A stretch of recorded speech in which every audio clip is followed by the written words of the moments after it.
Good morning students. Punjab achievement सर्वे 2020 ਵਿੱਚ ਤੁਹਾਡਾ ਸਵਾਗਤ ਹੈ। ਪਿਆਰੇ ਬੱਚਿਓ, ਅੱਜ ਅਸੀਂ ਵਿਸ਼ਾ ਪੰਜਾਬੀ ਦੀ ਅਭਿਆਸ ਸ਼ੀਟ 26 ਕਰਾਂਗੇ। ਹਰ ਵਾਰ ਦੀ ਤਰ੍ਹਾਂ ਪਿਆਰੇ ਬੱਚਿਓ, ਅੱਜ ਵੀ ਅਸੀਂ ਪੈਰਾ ਪੜਾਂਗੇ ਅਤੇ ਫਿਰ ਹੇਠਾਂ ਦਿੱਤੇ ਪ੍ਰਸ਼ਨਾਂ ਦੇ ਉੱਤਰ ਪੈਰੇ ਵਿੱਚੋਂ ਹੀ ਲੱਭਾਂਗੇ। ਤਾਂ ਫਿਰ ਆਓ ਸ਼ੁਰੂ ਕਰਦੇ ਹਾਂ ਪੈਰਾ ਪੜ੍ਹਨਾ। ਇੱਕ ਵਾਰ ਇੱਕ ਸੇਠ ਆਪਣੀ ਪਤਨੀ ਅਤੇ ਪੁੱਤਰ ਨਾਲ ਇੱਕ ਪਿੰਡ ਵਿੱਚ ਰਹਿੰਦਾ ਸੀ। ਸੇਠ ਬਹੁਤ ਹੀ ਮਿਹਨਤੀ ਅਤੇ ਅਮੀਰ ਸੀ।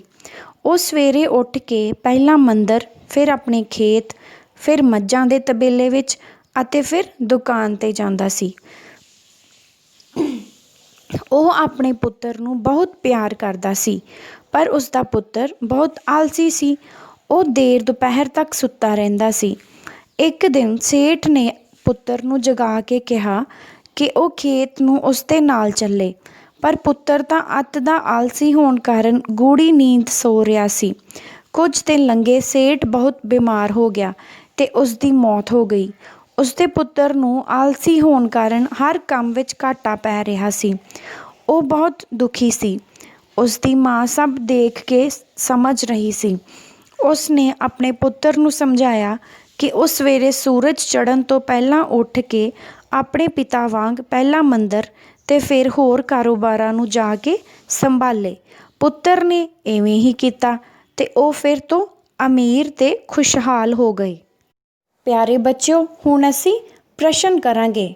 ਪ੍ਰਸ਼ਨ 1, ਸੇਠ ਕਿਸ ਤਰ੍ਹਾਂ ਦਾ ਆਦਮੀ ਸੀ? ਹੇਠਾਂ ਦਿੱਤੀਆਂ ਆਪਸ਼ਨਸ ਪੜ੍ਹਾਂਗੇ।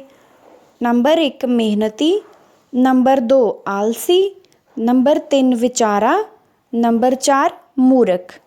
ਪਿਆਰੇ ਬੱਚਿਓ, ਪੈਰੇ ਦੀ ਦੂਸਰੀ ਲਾਈਨ ਹੈ, ਸੇਠ ਬਹੁਤ ਹੀ ਮਿਹਨਤੀ ਅਤੇ ਅਮੀਰ ਸੀ। ਇਸ ਦਾ ਭਾਵ ਹੈ ਕਿ ਇਸ ਪ੍ਰਸ਼ਨ ਦਾ ਸਹੀ ਉੱਤਰ ਹੈ ਊੜਾ ਆਪਸ਼ਨ ਮਿਹਨਤੀ। ਪ੍ਰਸ਼ਨ 2, ਸੇਠ ਦਾ ਪੁੱਤਰ ਬਹੁਤ ਡੈਸ਼ ਸੀ। ਹੇਠਾਂ ਦਿੱਤੀਆਂ ਆਪਸ਼ਨਸ ਪੜ੍ਹਾਂਗੇ। ਮਿਹਨਤੀ, ਉੱਦਮੀ, ਆਲਸੀ, ਦਲੇਰ। ਪਿਆਰੇ ਬੱਚਿਓ, ਪੈਰੇ ਦੀ ਚੌਥੀ ਲਾਈਨ, ਉਸਦਾ ਪੁੱਤਰ ਬਹੁਤ ਹੀ ਆਲਸੀ ਸੀ, ਭਾਵ ਕਿ ਇਸ ਪ੍ਰਸ਼ਨ ਦਾ ਸਹੀ ਉੱਤਰ ਹੋਇਆ ਈੜੀ ਆਪਸ਼ਨ ਆਲਸੀ। ਖਾਲੀ ਥਾਂ ਵਿੱਚ ਕੀ ਆਵੇਗਾ? ਆਲਸੀ। ਪ੍ਰਸ਼ਨ 3, ਸਾਨੂੰ ਸਵੇਰੇ ਕਦੋਂ ਉੱਠਣਾ ਚਾਹੀਦਾ ਹੈ? ਹੇਠਾਂ ਦਿੱਤੀਆਂ ਆਪਸ਼ਨਸ ਪੜ੍ਹਾਂਗੇ। ਨੰਬਰ 1 ਦੁਪਹਿਰ ਨੂੰ, ਨੰਬਰ 2 ਸੂਰਜ ਚੜ੍ਹਨ ਤੋਂ ਪਹਿਲਾਂ, ਨੰਬਰ 3 ਸੂਰਜ ਚੜ੍ਹਨ 'ਤੇ, ਨੰਬਰ 4 ਸੂਰਜ ਢਲਣ ਸਮੇਂ। ਪਿਆਰੇ ਬੱਚਿਓ, ਇਸ ਪ੍ਰਸ਼ਨ ਦਾ ਸਹੀ ਉੱਤਰ ਹੈ ਐੜਾ ਆਪਸ਼ਨ ਸੂਰਜ ਚੜ੍ਹਨ ਤੋਂ ਪਹਿਲਾਂ। ਸਾਨੂੰ ਸਵੇਰੇ ਕਦੋਂ ਉੱਠਣਾ ਚਾਹੀਦਾ ਹੈ? ਸੂਰਜ ਚੜ੍ਹਨ ਤੋਂ ਪਹਿਲਾਂ। ਪ੍ਰਸ਼ਨ 4, ਜਿਵੇਂ ਦਿਨ ਦਾ ਰਾਤ ਹੈ ਉਸ ਪ੍ਰਕਾਰ ਅਮੀਰ ਦਾ ਕੀ ਹੋਵੇਗਾ? ਪਿਆਰੇ ਬੱਚਿਓ, ਦਿਨ ਦਾ ਰਾਤ ਕੀ ਹੈ? ਵਿਰੋਧੀ ਸ਼ਬਦ। ਇਸੇ ਤਰ੍ਹਾਂ ਅਮੀਰ ਦਾ ਵਿਰੋਧੀ ਸ਼ਬਦ ਹੋਵੇਗਾ ਗਰੀਬ, ਭਾਵ ਕਿ ਐੜਾ ਆਪਸ਼ਨ ਗਰੀਬ। ਪ੍ਰਸ਼ਨ 5, ਸ਼ੁੱਧ ਰੂਪ ਲਿਖੋ, ਭਾਵ ਕਿ ਹੇਠਾਂ ਦਿੱਤੀਆਂ 4 ਆਪਸ਼ਨਾਂ ਦੇ ਵਿੱਚ 3 ਗਲਤ ਹੋਣਗੇ ਅਤੇ ਇੱਕ ਸ਼ਬਦ ਸਹੀ ਹੋਵੇਗਾ। ਉਸ ਸਹੀ ਸ਼ਬਦ ਨੂੰ ਅਸੀਂ ਲੱਭਣਾ ਹੈ।